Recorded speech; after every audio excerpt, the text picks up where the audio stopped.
নমস্কার সকলকে। আজ আমি আরও একটি নতুন ভিডিও নিয়ে চলে এসেছি। এই সিরিজের নাম শ্রীমদ্ ভগবদ্ গীতা যথাযথ, তে প্রতি শনিবার একটি করে ভিডিও আসবে। এই সিরিজে আমি আপনাদের বলবো শ্রীমদ্ ভগবদ্ গীতার প্রত্যেকটি শ্লোক এবং তার বাংলা অর্থ ও তর্জমা। আজ বলবো গীতার প্রথম অধ্যায় বিষাদ যোগের শ্লোক নাম্বার 42 থেকে 46।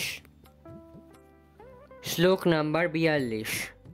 দোষৈ রেত্রৈ কুলঘ্নানাং বর্ণশঙ্করকারকৈ উৎসদ্যন্তে জাতি ধর্ম কুলধর্মশ্চ শাস্যতা। অনুবাদ: যারা কুকর্মের মাধ্যমে বংশের ঐতিহ্য নষ্ট করে এবং তার ফলে অবাঞ্ছিত সন্তানাদি সৃষ্টি করে, তাদের সেই দোষের ফলে সর্বপ্রকার জাতিধর্ম এবং কুল ধর্ম বিনাশপ্রাপ্ত হয়। তাৎপর্য: সনাতন ধর্ম বা বর্ণাশ্রম ধর্মের মাধ্যমে সমাজ ব্যবস্থায় যে 4টি বর্ণের উদ্ভব হয়েছে, তার মূল উদ্দেশ্য মানুষকে জীবনের চরম লক্ষ্য মুক্তিলাভে সক্ষম করে তোলা। তাই সমাজের দায়িত্বজ্ঞানহীন নেতাদের জন্য যদি সনাতন ধর্মের ধারা ব্যাহত হয়, তবে সমাজে বিশৃঙ্খলা দেখা দেয় এবং ক্রমে ক্রমে মানুষ তাদের জীবনের চরম লক্ষ্য বিষ্ণুকে ভুলে যায়। এই ধরনের নেতাদের বলা হয় অন্ধ, এবং যারা তাদের অনুসরণ করে তারা অবধারিতভাবে চরম বিশৃঙ্খলতার মধ্যে পতিত হয়। শ্লোক নাম্বার 43। উৎসন্ন্যা কুলধর্মাণাং মনুষ্যাণাং জনার্দনঃ নরকে নিয়তং বাসো ভবতি ত্বানুশুশ্রুম।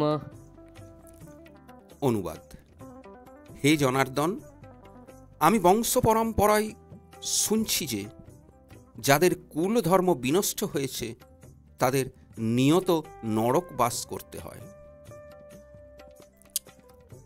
তাৎপর্য: অর্জুনের সমস্ত যুক্তি তর্ক তার নিজের অভিজ্ঞতার উপর প্রতিষ্ঠিত নয়। পক্ষান্তরে তিনি সাধু সন্ত আদি মহাজনদের কাছ থেকে আহরণ করা জ্ঞানের ভিত্তিতে এই সমস্ত যুক্তির অবতারণা করেছিলেন। সেটিই প্রকৃত জ্ঞান লাভের পন্থা। প্রকৃত জ্ঞান উপলব্ধি করেছেন যে মানুষ, তার তত্ত্বাবধানে শিক্ষা লাভ না করলে এই ধরনের প্রকৃত জ্ঞানের স্তরে উন্নীত হওয়া যায় না। বর্ণাশ্রম ধর্মের বিধি অনুসারে মানুষকে মৃত্যুর পূর্বে তার সমস্ত পাপ মোচনের জন্য কতগুলি প্রায়শ্চিত্তের বিধি পালন করতে হয়। যেসব সময় পাপ কার্যে লিপ্ত থেকে জীবন অতিবাহিত করে, তার জন্য এই বিধি অনুসরণ করে প্রায়শ্চিত্ত করাটা অবশ্য কর্তব্য। প্রায়শ্চিত্ত না করলে তার পাপের ফলস্বরূপ মানুষ নরকে পতিত হয় এবং নানা রকম দুঃখ কষ্ট ভোগ করে। শ্লোক নাম্বার 44। অহবৎ মহৎ পাপং কর্তুং ব্যবসিতা বয়ম ইয়াদ্রাজ্য সুখ লোভেন হন্তুং স্বজনমুদ্যতঃ। অনুবাদ: হায়, কি আশ্চর্যের বিষয় যে আমরা রাজসুখের লোভে স্বজনদের হত্যা করতে উদ্যত হয়ে মহাপাপ কর্মে সংকল্পবদ্ধ হয়েছি। তাৎপর্য: স্বার্থ সিদ্ধির জন্য মানুষকে ভ্রাতা মাতা পিতাকে হত্যা করতে দেখা যায়। পৃথিবীর ইতিহাসে এর অনেক নজির আছে, কিন্তু ভগবত ভক্ত অর্জুন সদা সর্বদা নৈতিক কর্তব্য অকর্তব্যের বিষয়ে সচেতন। তাই তিনি এই ধরনের কার্যকলাপ থেকে বিরত থাকাই শ্রেয় বলে মনে করেছেন। শ্লোক নাম্বার 45। यदि मामापतिकारकं शास्त्रं शास्त्रपाणयः धार्तराष्ट्ररणेहन्योष तन्मे क्षेमतरं भवेत्। অনুবাদ: প্রতিরোধরহিত ও নিরস্ত্র অবস্থায় আমাকে যদি শস্ত্রধারী ধৃতরাষ্ট্রের পুত্রেরা যুদ্ধে বধ করে তাহলে আমার অধিকতর মঙ্গলই হবে।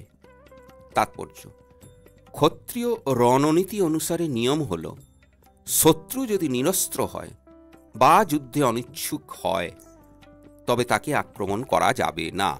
কিন্তু অর্জুন স্থির করলেন যে এই রকম বিপজ্জনক অবস্থায় তাঁর শত্রুরা যদি তাকে আক্রমণও করে তবুও তিনি যুদ্ধ করবেন না। তিনি বিবেচনা করলেন না যে শত্রুপক্ষ যুদ্ধ করতে কতটা আগ্রহী ছিল। অর্জুনের এই ধরনের আচরণ ভগবত ভক্তচিত কোমল হৃদয়বৃত্তির পরিচায়ক। প্রথম অধ্যায় বিষাদ যোগের অন্তিম শ্লোক। শ্লোক নাম্বার 46। সঞ্জয় উবাচ এবমুক্তার্জুনা সাংখ্যে রথোপস্থো উপবিশত বিসৃজ্য শশরং চাপং শোকসংবিঘ্নমানস। অনুবাদ: এরপর সঞ্জয় বললেন, রণক্ষেত্রে এই কথা বলে অর্জুন তার ধনুর্বাণ ত্যাগ করে শোকে ভারাক্রান্ত চিত্তে রথোপরি উপবেশন করলেন।